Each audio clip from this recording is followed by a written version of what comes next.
Fort Dunree looks amazing in the future with all weather. So welcome to this ArtLink program's talk. ArtLink, this whole project, Resistance and Rebellion, was a series of shows over about a year and 4 months with 4 different artists, really focusing on Fort Dunree as a site and different elements of it and the history and the present of it. And it's still, although John's exhibition finishes here today, that project, Resistance and Rebellion, is very much still a living project. One of the artists has taken on one of the derelict sites and is making a herbarium. So watch this space really in terms of future developments and for future projects that ArtLink wants to do. ArtLink is based here permanently. So I suppose just to go initially, I'd just like to thank all the panelists for coming. Paul McKenna, who's Professor of Computing at the University of Ulster, based in the Key campus. John Beattie, who's an artist originally from Co.Donegal, based in Dublin for many years and been a really successful international exhibition record. And retired Colonel Declan McCarroll, who's the former commanding officer here at Dunree. So I suppose initially what I'd like to do is start with the exhibition that we have here and chat to you, John, about I suppose just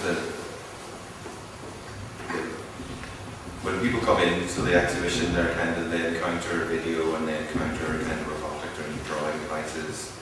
But at the background and the basis of all that, this is suppose an interest you have in drawing. Yeah. Can you just talk? So that is a really kind of interesting journey, I think, from drawing, and that's because I've worked with you previously. I know that that's a very, very kind of has been a progress from conventional drawing to here. Maybe you give a bit of background on that. Yeah, I'll try and say something about that. Hello, can you hear me? So yeah, I mean, drawing in the classical sense and the contemporary sense is a very big part of our practice.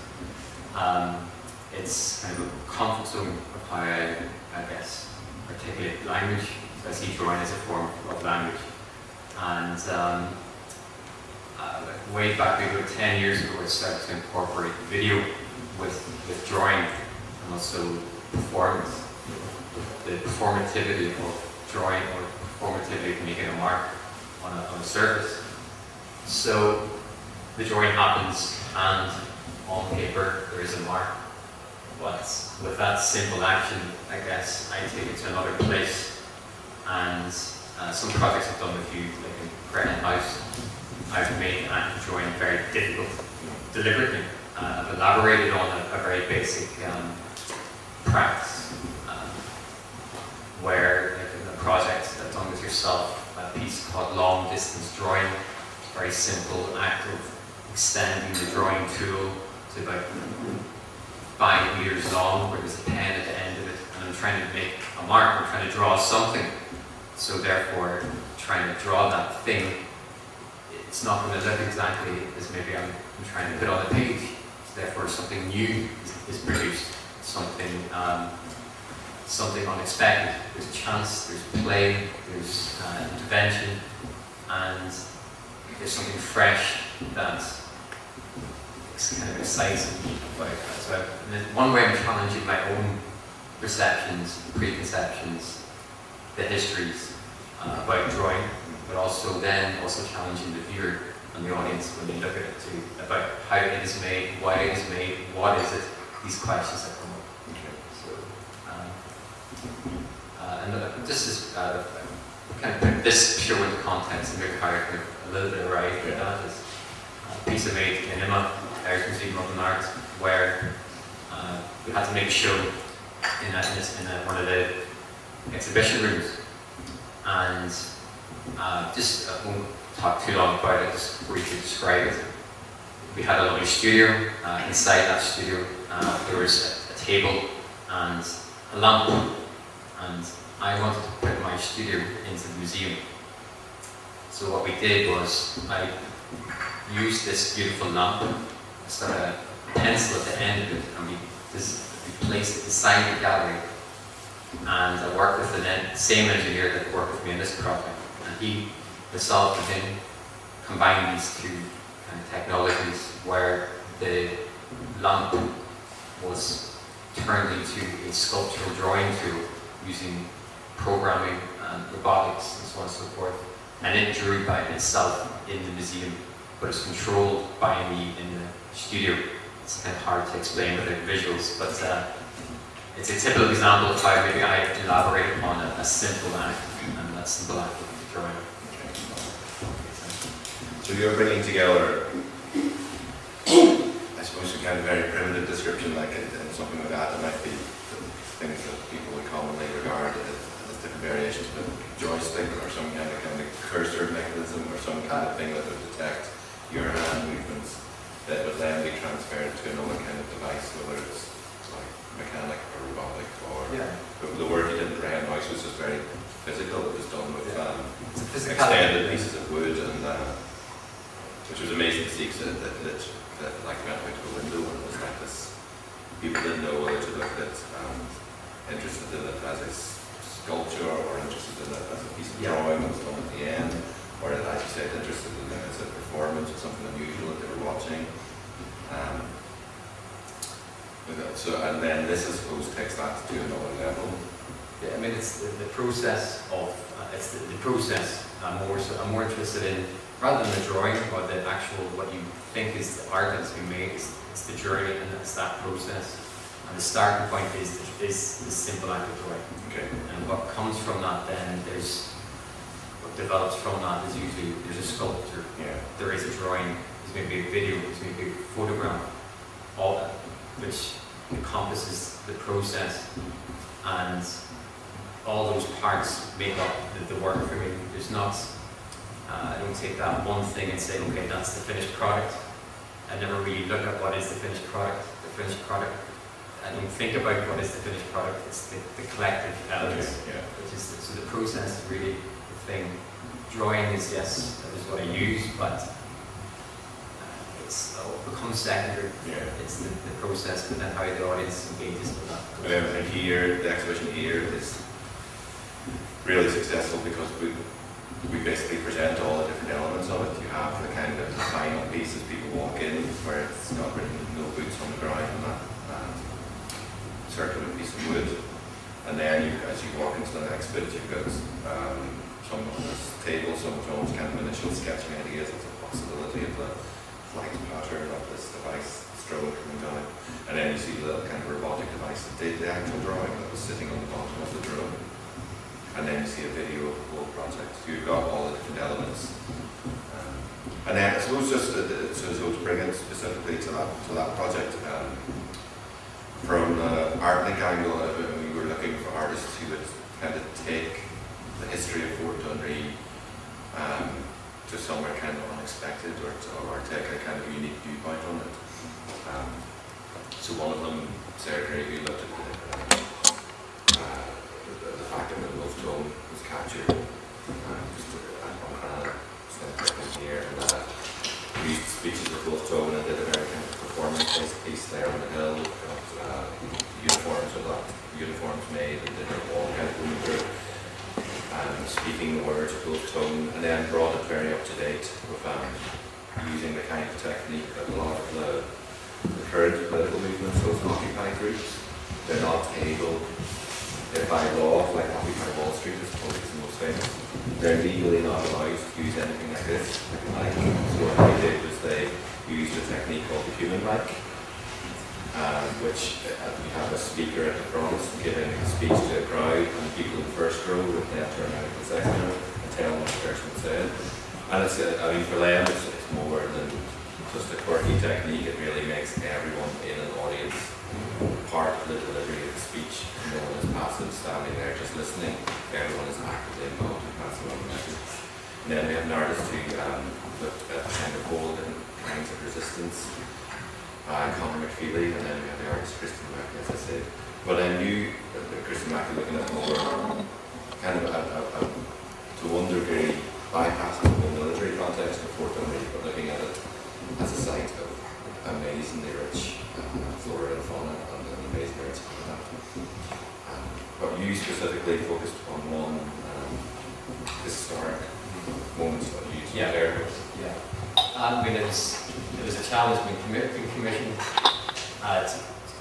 come to this site and with the theme of resistance and rebellion, and so it was quite broad, but there was a theme there, and it did throughout the year. We were commissioned about a year ago, and from then to now, it was a challenge to think, you know, with the local histories that are there, and the kind of that I was quite aware of, and which are quite common histories, and it's widely documented.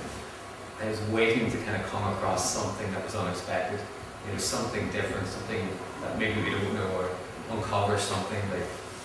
So the work, it just came to me. So I was actually at a lecture, just by chance. It was actually my father, Sean Reed, who's a historian, and I go to his talks quite regularly.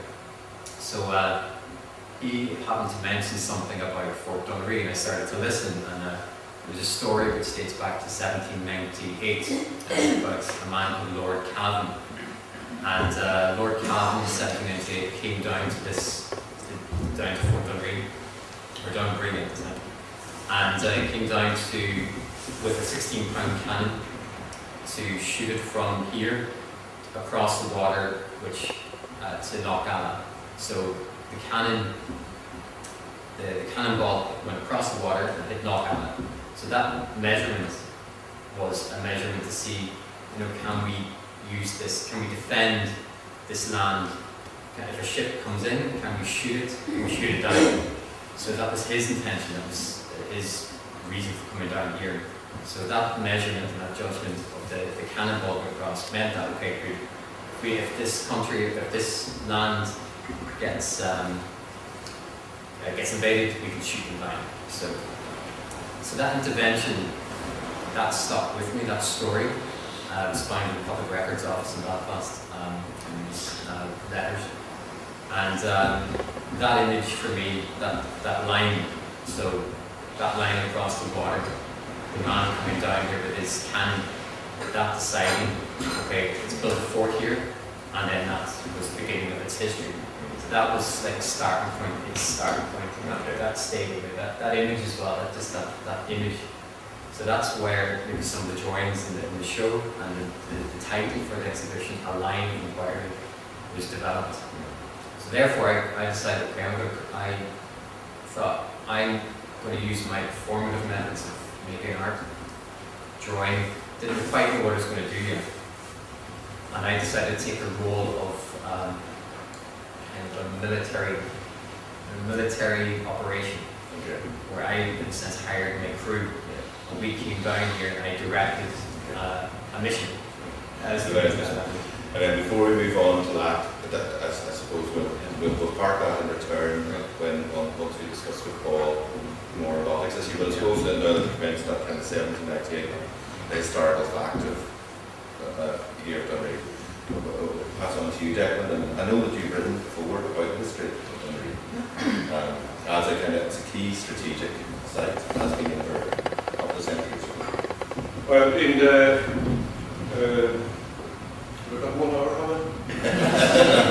There's 2.5 centuries to go through. In 1986, when Dunree was opened as a military museum, about 6 weeks before it was opened, I was asked, somebody thought it would be a good idea if it had a production to add to the opening, in other words, someone to write the history of Dunree.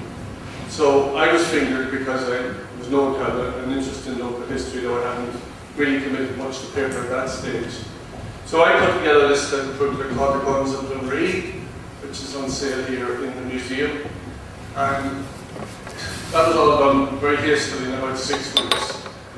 But one thing I have learned subsequently is that for any local historian, or I would dare say even any professional historian, you should never assume, you should never have the pretense of being the last word. In other words, if you write something, don't feel that that's not going to be correct. Until a few weeks ago, I had never heard of Lord Cavan. Sean told me that John was exhibition on here, and it was based on Lord Cavan coming down and with his cannon and firing it over in Knockalla. I had never heard that. Now, when I was writing the book, I had resourced all the well-known historians, both local and national, who had written on it, plus military archives. I'd spoken to Donald McCarran, Adrian English, Bill Clemens, Paul Kerrigan, Vera McFadden here locally, Russell McKay locally. I'd spoken to all those people, and I had used some of their, I've had permission to use some of their work, but Lord Cavan appeared nowhere. So Lord Cavan has suddenly entered the equation, in my view, some 6 weeks ago. So really now, David, you can destroy all of those. And we'll start again, because back then in 1798, with the threat of the Napoleonic invasion, the British decided that they would need to fortify the Swilly. And the man who got all the credit for it was Captain William Augustus Smith, who's buried out in the Church of Ireland Cemetery in Knockalla. Smith was an infantry officer. He was stationed in Skillen at the time, and he I don't know. It's unlikely he was an engineer, but at the same time he did all the sketches for the defence of the Swilly, which are extant in Trinity College in Dublin. You can see those sketches. But he drew all the sketches for the forts. And initially it was decided to fortify the Swilly, you would have a line of forts on either side. Now, I'll come back to Smith, but if I could just, or come back to Smith's work, but I'll just talk about Lord Cavan. I went to Proney to follow up on Lord Cavan, and I discovered, yes, he was the 7th Earl of Cavan. At the time, he was based he was a brigade commander in Derry, so it is conceivable that he came from Derry down here with a cannon, though I don't know, did he have it under his arm, did he have a horse box behind him, how did he bring it down here? There's something about that that just doesn't ring right for me, but yet it's in a series of letters that I thought myself, the Dresden letters, that Lord Cavan brought down his cannon and he fired across Knockalla. From Dunree to Knockalla is 2,700 and something yards. Now, for a cannon at that time to fire that distance, is questionable. It's questionable.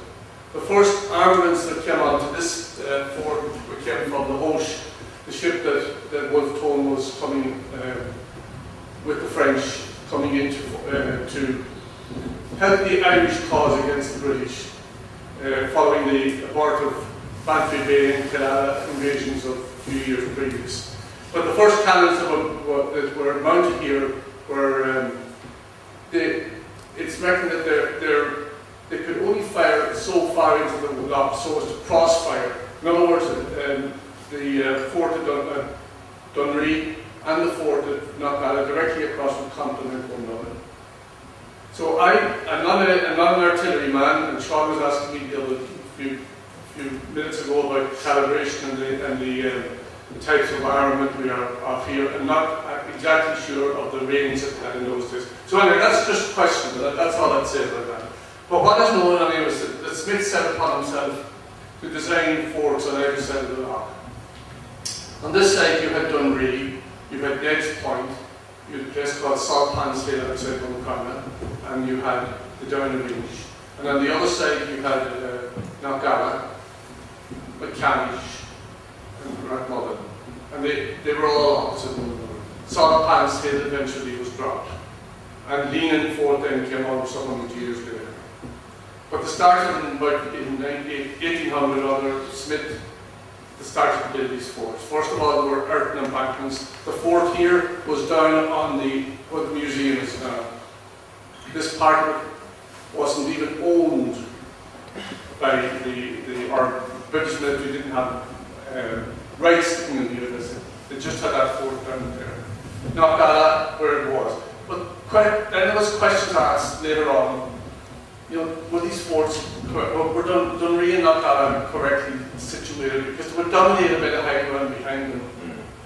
If the British had their forts here and the Irish got support from the French, they could easily have attacked Dunree and Knockalla from the high ground above. So that was a question also. But eventually, anyway, within 10, 15 years, they had improved the forts. The initial were earthen embankments, but they had improved the forts, and they moved back up, acquired the land here, and they moved back up onto the top of the hill. And without going into a whole lot of detail, it's amazing how quickly all these forts were developed and built. And you have Martello Tower, of course, at McCamish. These were of the time, but it's remarkable how the expertise to build what they did build in a very short length of time. And of course the French, as it happened, never came after both tones of work of invasion. Is that enough for the moment? Yeah, although even then, I mean, one of the most interesting things that all the people then picked up is that this site remained in, if you take it forward a century or two, I suppose, to the War of Independence, post-War of Independence, the question of the kind of jurisdiction or the sovereignty of the fort. Was this one of the ones that remained in the sovereignty of Britain? Well, when the treaty was agreed, this, we're fast forward now to 1921 and the Anglo-Irish Treaty. When it was agreed, it was decided that the forts here and in Cork and Bere would remain in British control for the time being until the Irish authorities were capable of manning them and crewing them themselves.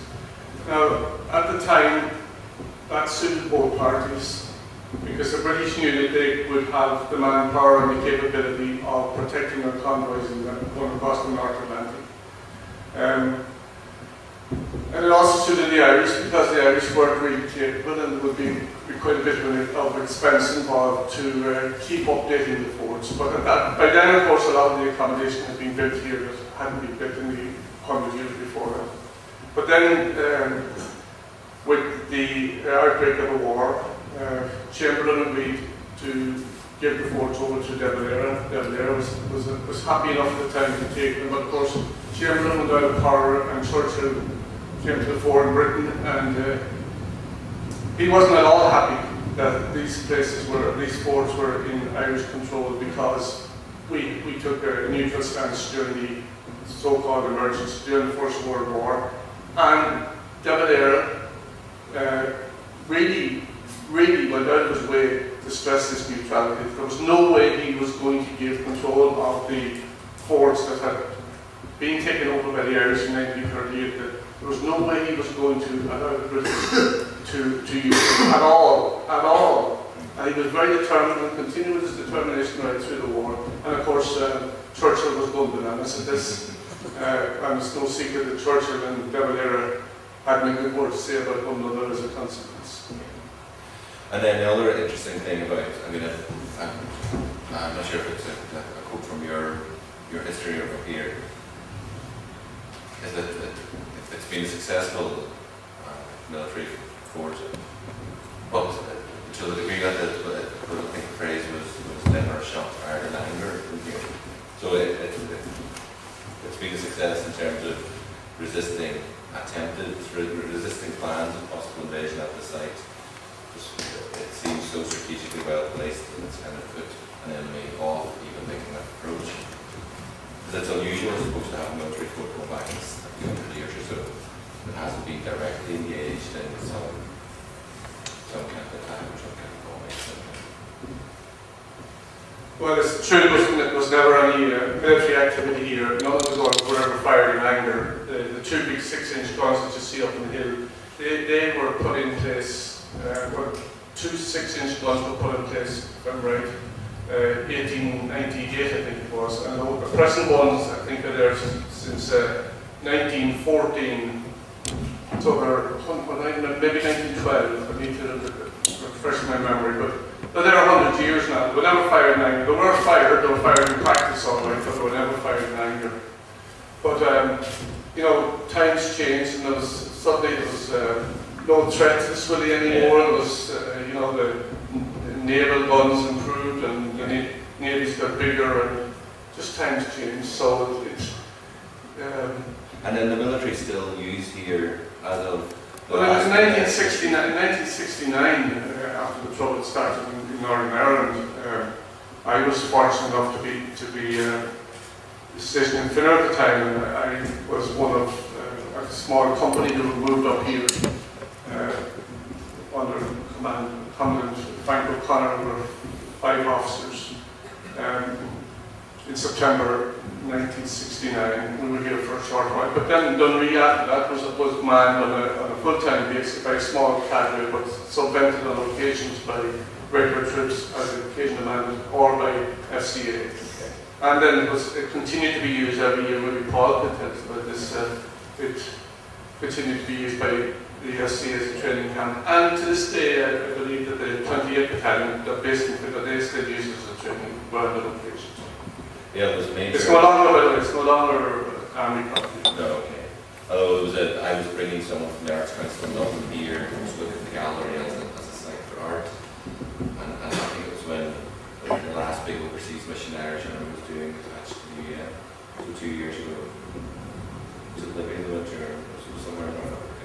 And it was an army training thing here, so it really put across to the Arts Council in Dublin. This is a kind of multi-use site, so it's somewhere really interesting to put something like an art thing, because it's also, people are coming here because of the military museum, people are coming here because of the beautiful kind of natural habitat, and then it's also used by different institutions like the military. So just finally, maybe not finally, you might have to come back to me. But I saw Dunree, when all those buildings out there that you see that are all virtually vandalized at this stage. I saw it in its prime in the early 70s, you know. Yeah. I mean, it was just a super place to come. Yeah. A really fantastic camp. You know, okay, the accommodation wasn't perfect, yeah. but when you're here for a few weeks training or something, you don't care too much. Yeah. Thank you very much. So I suppose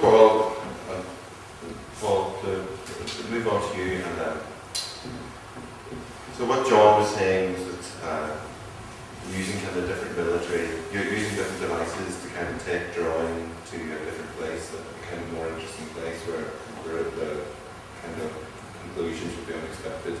And even Declan, to go back to what you were saying, that kind of the secret or the kind of questions nature of Cavan's letter, or the fact it isn't known. I suppose currently the kind of big unknown military story is drones and what happens with drones, and people have heard it on the news a million times, a drone attack and things like that, but no one quite knows what that means, what level of technology is involved. Or Paul, I know that I was at something recently you were talking that you worked directly with someone who was involved in drone development, but then also kind of campaigning against it to some degree. Thanks very much, Declan. Yeah, it just reminded me the discussion about the drone and what I call this drone that John has been working with. I call it the drone writer. It's a writing drone, and you know, it reminds me of, there's a whole body of work in the field of artificial intelligence focusing on creativity, and because everybody says that computers can't do creativity, that, you know, they can try to do language processing and image processing and other things that people can do, but they really can't do creativity, and of course consciousness is a big problem. But actually there are a lot of examples of computer programs that have been built to do things like art. There are robotic art computer programs, and they've done art so that actually when they showed people the art that they did and asked them, was this human art or computer art, and they mixed it. It's like the Coca-Cola competition where, you know, is this actually Coke or is it a substitute? And people found it very difficult to tell the difference between the ones that were done by computer and the ones that were done by people. But there are also examples of music as well. People like Johnson Laird have built computer programs to compose and do jazz music. People at MIT Media Lab have done that too. Todd McOver and his colleagues, there's work at MIT where they've actually got a computer program to play the piano and accompany a lady playing the cello. And one of the professors there, his daughter, plays the cello not well all the time, and when she was playing the cello badly, the program also played the piano badly when it was accompanying her. And so there are examples of computer programs and robots doing creativity, and there's a lot of work on that. And so that reminded me when John had the drone writer writing no boots on the ground, which is a quote from Obama, I think mainly in reference to Libya and Syria, because of course there were boots on the ground in Afghanistan and Iraq, so it must have been those two. But yes, there's a big campaign, Declan, against the drones, and I was just reading before I today, this morning, that Professor Noel Sharkey, who's got an honorary degree from the University of Ulster, it was awarded in Coleraine, and who also was in McGee, because we ran the Luckner Prize in Artificial Intelligence for the first time on the island of Ireland, the School of Creative Arts and Technologies. Professor Paul Moore is here, and he's the head of the School of Creative Arts and Technologies. And the Luckner Prize is the Turing test for artificial intelligence. One of the judges was Professor Noel Sharkey. Now, he's been campaigning strongly against the drones, and he's the chairman of ICRAC. And ICRAC is the International Committee on Robot Arms Control, and they had a meeting in Geneva, in Switzerland, in November last year, and they, well, it was the United Nations conventional arms control meeting, and they had hundreds of scientists sign an agreement to stop. The next stage is very serious, because at the moment the drones are controlled by people. Now, I can see there are quite a lot of females in the audience here, and so please bear with me, but the truth is that over 90% of the controllers of the drones in warfare are female, military, but female. Now, that's just a fact that's come out, I don't know why that is. Now, what they do is they put up a plane which is thousands of miles away from the target, and what happens is there's a 4-second delay between when they say to fire and when the target is hit by the drone, but they don't like the 4-second delay, and they want it to be a 0 delay, and the only way of doing that is that the drone is autonomous. Now, the problem with that is that if it's autonomous, that means the drone must decide, and the drone must identify the target and decide itself, and that's what they're signing the agreement to stop, because by 2020 the United States wants the drones to be autonomous on aircraft carriers and to attack targets on their own with no human involvement. So that's what that's all about there. You know, and Professor Sharkey, in fact, I just saw on Facebook today, he's going to Florida for another meeting where he's speaking, and sometimes he worries when he goes to these meetings. He's based at the University of Sheffield, because there are a lot of military around, and it is scary sometimes. What, you know, the American military can be quite scary, that you know, he's been approached twice to work for the Pentagon instead of campaigning against them. So it is scary, but he's travelling all over the world and giving speeches and so on. And there are a lot of people very worried, because, you know, you have films like Terminator and RoboCop and 2001: A Space Odyssey and so on. You know, Blade Runner. That's what's, you know. Google, interestingly enough, just last autumn, you probably saw, they bought 5 robotics companies, and one of them is a military company, Boston Dynamics, and they build a lot of military robots. One of them is a big kind of a creepy crawly type one that has legs and runs around the battlefield. But it's interesting that Google are buying up all these robotics companies now. And then, of course, you all saw that just before Christmas there, that Amazon have talked about delivering books by drone. You know what? There are a lot of problems in the States. Like, farmers have been shooting them down in Colorado, and there's been arguments between the farmers and the military because the military say, well, this is Civil Aviation Authority's airspace is under our control, and you cannot attack these drones and attack these, because that's airspace is not you don't own the airspace. But still, the farmers have been attacking them and trying to, because it's disturbing the cattle and so on. One thing I wanted to say before I pass the microphone back to you, Declan, is that a lot of people don't know this, but the Battle of the Atlantic was mainly coordinated from McGee, from the bunker at McGee under the main building. And now it's interesting because the American soldiers were in the city of Legendary before Pearl Harbor and before the United States joined the war effort. They weren't called soldiers, they were called technicians.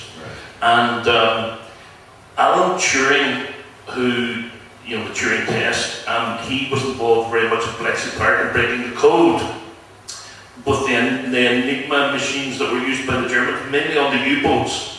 And the Battle of the Atlantic was mainly about the U-boats, just off here. That was, and it was one of the main battles of the war, Second World War. And by breaking the code at Bletchley Park, Turing and the other Polish mathematicians and so on, they were able to find the U-boats and attack them, and that helped to win the Battle of the Atlantic. And a number of 60 U-boats surrendered in Legendary, and they're scuttled off Malin Head here. But it's interesting because, of course, we did the Lunar Prize at McGee there for the first time in September. And it was held in Bletchley Park in the year before, in 2012, and it'll be held in Bletchley Park this year. And there's a film coming out now about Alan Turing, a blockbuster film with Benedict Cumberbatch and Keira Knightley, and it's called The Imitation Game, and which is all about the Turing test coming out this year now. But just before I hand you back to Mike, I've just discovered that there's a lady in Prehen House in Legendary, Mrs. Peck, and I got talking to the Peck family in Prehen House, and they said, well, do you know that the director of Bletchley Park, and I thought there were only a few hundred people working in Bletchley Park, there were 10,000 people working in Bletchley Park. The director of that whole operation was a guy called Dilly Knox. And he was the brother of Mrs. Peck, who's in Prehen House, who's still there today. And I didn't know about that connection, so that's very interesting as well. Thank you. And then also, I suppose, that technology that you were talking about, that kind of picture recognition, I suppose, that they would use for the next military development of drones. Funnily enough, I was at the last night in Derry, and I met Richard Moore, who runs the charity Children in Crossfire. He was made blind by a plastic bullet in the 70s as a child. And I got talking to him, and he said, wait till you see this, and he got to his iPhone, and he took a photo of me with his iPhone, and the voice then came from his iPhone saying, man wearing a blue jumper. So I assume it's the same technology that is being used for military purpose. It's also being used essentially to help kind of blind people with impaired vision to be able to kind of see what's here, what's in front of them, moving towards that. And unless anyone in the panel has got something else to say, I can suppose just open it up to the audience. I know there are people here who Just two things. The Americans were in Legendary, as you call it, or Londonderry or Derry, during the Second World War, but they were also there during the First World War in 1917, and they were in Knockalla as well, and in Rathmullen, Kite Balloon section. The other thing, and it's not to do with drones. During my service, I served in South Lebanon. 1884, I think. I don't remember really bad, but 1984, and on the Golden Heights in 1990. And at that stage, of course, it was I'd say, Paul, I'm not exactly sure you might correct me on this, but photographic, drones were just used for observing purposes in those cases, and the Israelis used to fly the drones over the Golan and over South Lebanon. And I was party to a meeting in Tel Aviv in the Israeli Chief of Staff, and my boss, who was the force commander on the Golan, and we were showing some of the photographs of Syrian positions on the Golan. And from the height that these drones were operating, and they were quite high at the time, if a chair moved, if that blast moved in a Syrian position, they could pick it out. So the United Nations working on the Syrian side had to report any breaches of the demarcation line to the Israelis and vice versa. So if we went down to Israel and any of these movements on the Syrian positions hadn't been reported by the UN, the Israelis could tell us, well, you never told us about that. Here's a tank that's moved 10 meters. Such was the power of these drones. And when I saw those photographs, I was absolutely gobsmacked. Unbelievable clarity. Any questions from the audience? Going back there to Evil Era and Churchill, I believe I remember reading that Churchill was offered if he could get access to his Swilly as a deep sea port for his flotillas for the Second World War, that he was willing to give Ireland, a complete united Ireland, if Evil Era would agree to let him access this and command the ports around. I just wondering, have you heard that? Well, I've never heard it expressed in those terms that he was going to give a complete united Ireland. It's possible, but I must say I've never read that. I mean, he definitely wanted this port. He wanted the Swilly because his ships that would be protecting the convoys could use this. The Swilly was in the First World War, it was capable of taking the whole North Atlantic fleet, where scrap flow was mined. Well, it's not knowledge as I read this, but from memory, the author of the piece was more or less saying that Churchill's back was so far against the wall that is it up what he does, right? Is it up what he doesn't? No matter if he doesn't get it and Britain fails, well, Ireland's gone anyway. We're going to be next on the line for the Hitler to come along. And it's just more or less give it a fact. They might fall for the bit, they might say what's in the overall. Well, we'll never know, will we? We'll never know. During the emergency, of course, there was a moment the Irish military authorities, there was a fear of a German invasion, and there was a fear of a British invasion to take back the ports. So there were plans drawn up for both those eventualities. But I noticed Churchill referred to the Swilly as the sentinel approaches, so that he really wanted this, and it annoyed him right through the entire emergency, the entire First World War, Second World War, that Devil Era wouldn't budge.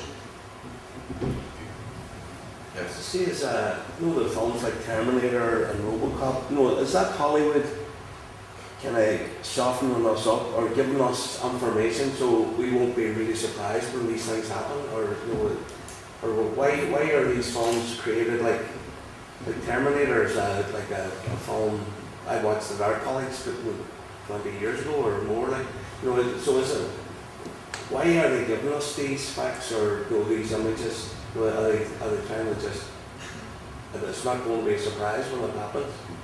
Well, and then plus that technology been around a long time. Well, yeah, I can understand what you're saying, that maybe they're getting us ready for what's coming, but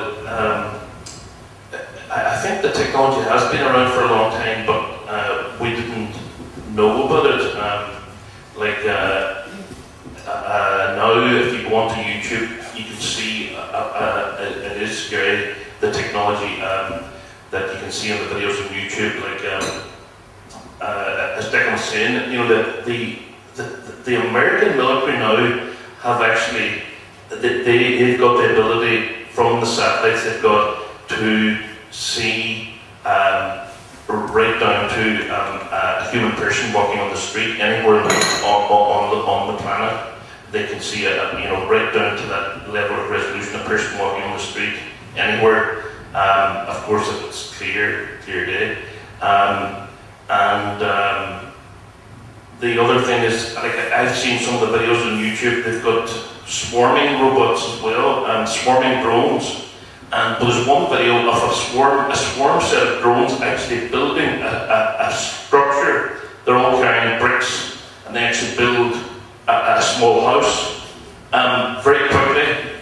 And they're talking about drone formations, not just one drone, but maybe 20 drones attacking it. I think a John Connor around to save us.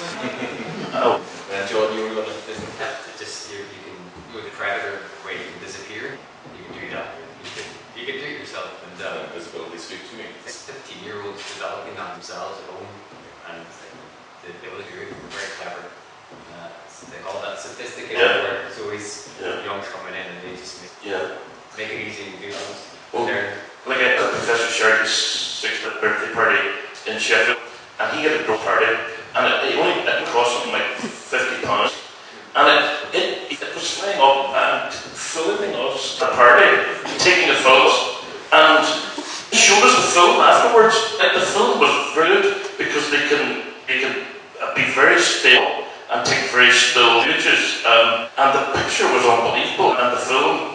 And you can see that you're one too. And then there are people, like the one guy in the States, he had delivering drinks to guests at a party. Yeah, you know. So like there were Professor Paul wants to come in, I think. First, John, I want to thank you for the work. It's really provocative, interesting piece. But two things: location. I did a piece of work with. We're about to do a piece of work with a guy called James Horn. Who radio and did the World Radio Ham News every Sunday. And he broadcasted from the mast, which was on the American base when he was given this mast. The reason that mast was on that was because it was the only direct line from America to Khrushchev. And it was put there during the Cuban Missile Crisis, so they would have a direct line if there was again a nuclear bomb. So there's an interesting thing about the importance of location overall, sort of there in all kind of space. I wanted to ask John Rose, perhaps Paul. There's a notion that objects look the way they do because the technology makes it look that way. You couldn't in any other way. But when I was looking at your drone, it was like one of those. It's related to the point. It was like one of those films, Martians, where the spectre kind of lands. Could that look a different way, or is that deliberate? Is it made to look in a sinister way? Well, this one that I came with, it's called the Cinema Quadricopter 8. It's got 8 propellers, and it comes you put all the components together. And it's built in a particular way to film them. It's developed from drone technology, and then produced film studios adapted it to hold. This was actually more specifically designed to hold a cinema camera, and where the aviation pilots, controlled firstly by an aviation pilot, and then by a cameraman secondly. And so it's designed to, that's why it has the 4 legs and the 8 propellers, control propeller. But I wanted to change it. It looked too much like a spider. But then when we looked at it, we thought, you know what, this is like something from a sci-fi, sort of low, like, and I think drove a kind of direction that this heck of it, drove a kind of direction it to work as well. So it's aesthetic and kind of sci-fi. It helps you take like what you're talking about in terms of place, the history of place. It's history. I wanted to somehow think of a future as well, not this other possibility for this alien landing down, and I wanted to kind of take it away from the from history and kind of maybe open up a kind of future somehow. What's next? Alien thing's really interesting because at least the alien species Right. will think of the human driving them, and it's the ultimate form of following order. Yeah. It's dehumanized that by just following order. And the guy who I work with, Professor Dicker, one from UCD, who designed what's called a delta box on show here, just lodged where the camera goes. He just out of coincidence, he didn't design to match the logic computer. It's just the way it came, parts and materials, so it all kind of fitted. Aesthetic kind of all matched. But you can get drones which are just alien saucers, and crazy, which are also just disappear. The design of the material that reflects the surface of the ground. So when you look up, I can't explain, but when you look up, you can't actually see it all. It's completely invisible. All shapes, important. But all of them are just counters aesthetic. Yeah. Outer space. I was just interested in what you were saying earlier in relation to your long pencil and the kind of randomness of what you could produce by using that, and then went on to talk about using the drone and making a mark and saber. And I was just wondering about the progression from one to the other, because I assumed a level of predictability and how what you could program and direct the drone. What your progression from randomness from the long complement to that was? So from way back to It's a combination of back then when this previous project I was talking about, long distance drawing, I wasn't into computer programs, data and all that. I wasn't into it. I didn't want to go near it. I didn't want to touch it. I still say when I get involved in a project where I start to work with this thing, I go, God, here we are again. I can't actually stand it. But there's a reason to use it, and there's a I don't want to be that kind of stuck computer, giving computer data. But I'm surrounded by people, engineers, filmmakers, various other kinds of art, very specific skills. So if I get involved in a project, I think about what's the best way to do it. And as I've developed years, I may have actually gone aesthetically cinematic film production or on very basic sculptural route. So I tap into what is the right method of production for it to communicate in its best way for the content, in terms of the content and the context that's been made. Without going off track. So this work is kind of a combination of all those parts of my development, from drawing to cinematic film production to work with engineers, also allowing for play within it as well. There's business in the work. It's very refined all the time, maybe going serious, too deep into what's going on, to it being too about the material or the production or the mechanics statements, the technicality. But also just make the work where my intention is within the work and play with it still there. So there's all these learning acts that have to do and find that fine balance. You go too far with one, not enough with the other. So it's a real juggling act. This work, it's a combination of, as I said, the drawing, the cinematic production. Not a decision at all. Didn't consciously plan that. It's quite organic. It's just happened. I just following on, John reminded me of something there. He mentioned the cinematic aspect, underneath the video and cinematic aspect, and just wanted to come back to School of Creative Arts and Technologies. We have now a new degree at McGee in the School of Creative Arts and Technologies on cinematic arts. Just started, and that's with the degree in creative technologies, and so I just thought, I'd mention that as well, and those degrees are doing something that we're talking about right now, which is the marrying of technology and the arts. I mean technology and this together, and which reminds me that I made reference to that Da Vinci, a young student, said, oh, it was a great night there, and had the big shots in the great bar. I said, no, I mean Leonardo da Vinci, not Da Vinci, but Leonardo da Vinci, he was one of the people who really, Renaissance man, who talked a lot about the marrying of technology. He did both the technology and the art, and so there's a lot of discussion about that now in academia, about interdisciplinary, multidisciplinary work, bringing these together, and you can see it in the computer games industry, in the film industry, and the new technology industry.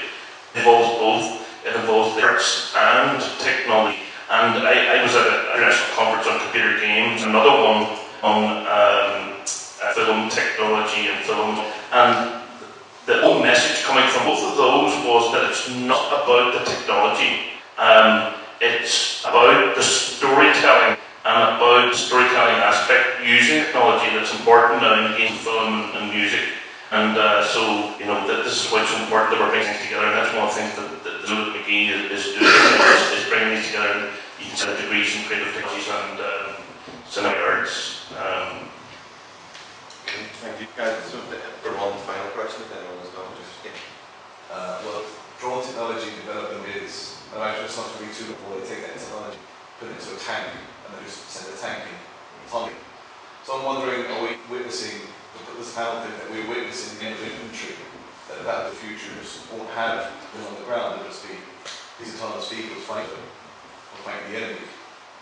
I can tell you that every country in Europe, at least, and possibly as well, are downsizing them.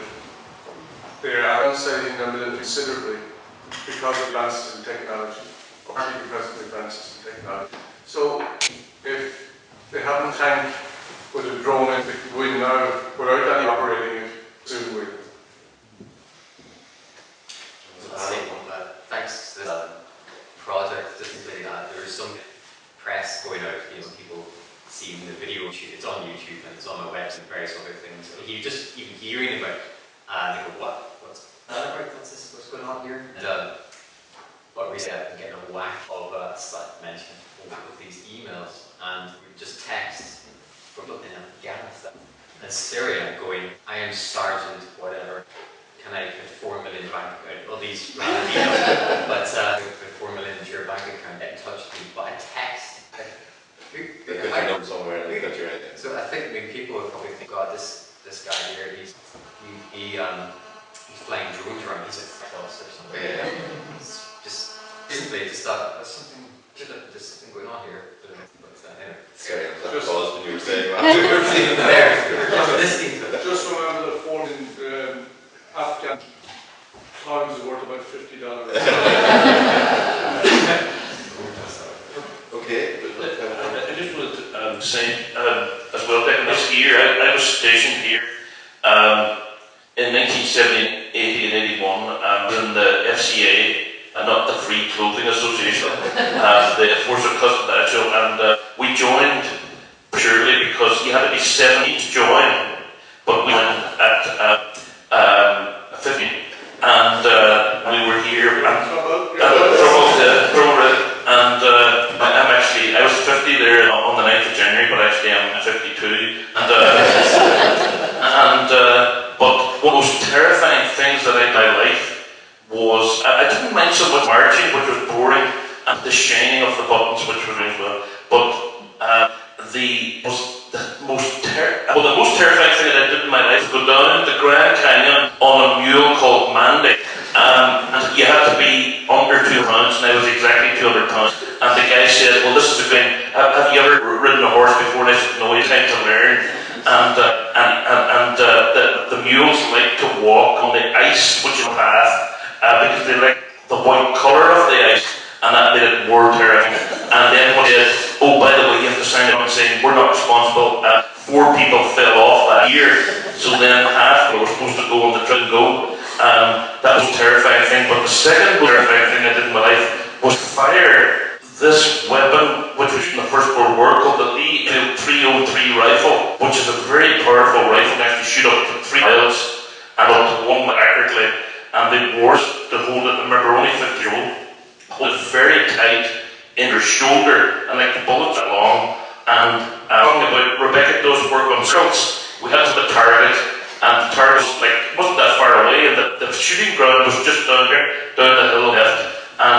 But you know the sights on the guns were slightly off, and most of them said to fire one round, and then you'd know wherever it landed. The sight was slightly off, and you had to adjust slightly where you would get on the bullseye on the circle. But they hold it tight into your shoulder, very tight into your shoulder. When the impact from the weapon could break your collarbone, it was a very powerful weapon and very scary. And we were so relieved after we went. It was part of the training. We had to do that. We did it for 3 summers. We only took the money. Well, it's because we were dismissed, and then we went to Buncrana to the White Island nightclub in Buncrana, and people said to me, "You must be a Republican. You must not be border." And I said, I like the border. They said, why? Yes, because my father was a customs officer, and he met my mother on the Donegal, and so because of the border, so I had the border. But one of the things was we had a covenant came up from Dublin, all called. It was like the bus coming, and we were all called. It was a big a gym where we were all called. Everybody had to clear, and we were wondering what's this speech about? And we weren't told he was coming to tell us. And what it was, there had been an occasion in the past where some paramilitaries in the neighbourhood had tried to get us from here. It never happened, but attempted to do that. So every year, for every group being trained, after somebody from Dublin, and it was a speech about warning us about not to let that happen. And the speech, but it was very funny. We never knew what's the speech. We were told, but we learned when we went there, and so that was another thing that happened. But we had time here, and for 3 summers, I actually graduated from here, 3-star prize in 1881, and it was good fun. Did you guess? 30 years later, you'd be back in a different context. Probably one of the guys that we don't love, because some of the soldiers to the FC lads went to the town, and then it came out, because me and the mates left along the road, against it. there was always bad. I will believe in that 20 stories. Okay, thank everyone for coming. We'll be running John's show for another hour, so is that right? Yeah, we'll plenty of tea and coffee there we'll get a few more wee takes out too. Spread word, as John said, it's on his website.